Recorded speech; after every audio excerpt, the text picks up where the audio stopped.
अंडमान और निकोबार द्वीप समूह भारत का केंद्र शासित प्रदेश है जो कि बंगाल की खाड़ी में बसा हुआ है।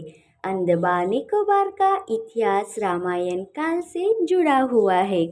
रामायण काल में इसे हुंडकमान नाम से जाना जाता था। 17वीं शताब्दी में इस पर मराठों ने शासन किया और 1848 तक डेनिश शासन ने इस पर शासन किया और उसके बाद 1869 से अंग्रेज़ों का इस पर अनौपचारिक शासन रहा और उसके बाद 1942 में इस पर जापानी शासन था और फिर से 1945 में इस पर अंग्रेज़ों का शासन रहा।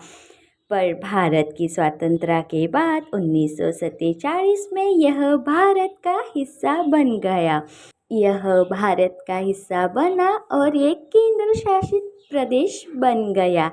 इस द्वीप समूह में 572 द्वीप शामिल है, जिनमें से केवल 38 पर ही लोग अपना जीवन जीते हैं।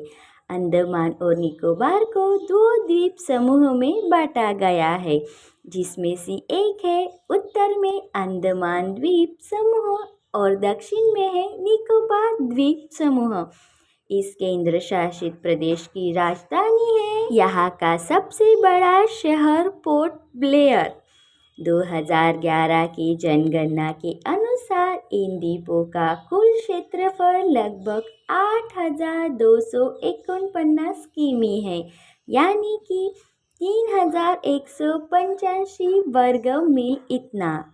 यह केंद्र शासित प्रदेश 3 जिलों में विभाजित किया हुआ है, निकोबार, दक्षिण अंडमान और उत्तर में मध्य अंडमान। अंडमान निकोबार द्वीपों में अलग अलग वनस्पति और प्राणी रहते हैं। यहाँ पर अंडमान निकोबार क्षेत्र ने 1950 को भारत के संविधान को अपनाया था। यह केंद्र शासित प्रदेश बन गया।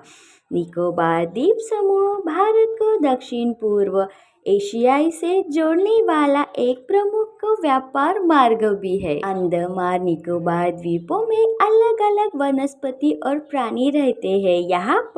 यहाँ पर हजारों से ज्यादा प्रजातियां हैं, जिसमें से कि कुछ हजार प्रजातियां यहाँ पर ही स्थानिक है। यहाँ का लोक नृत्य निकोबारी और अंडमानी जनजाति नृत्य है। भारत में कुल 1382 द्वीप है, जिसमें से 572 द्वीप अंडमान और निकोबार में ही आते हैं। अंडमान निकोबार पर्यटकों के लिए एक बहुत ही बड़ा निसर्ग रम्य वातावरण में रहने का मौका देता है। यहाँ के बड़े बड़े पहाड़, यहाँ की सुंदरता लोगों को मोहित करती है। हर साल यहाँ पर हजारों लोग घूमने आते हैं। यहाँ के बड़े बड़े द्वीप यहाँ पर रहने के लिए हमें मोहित करते हैं।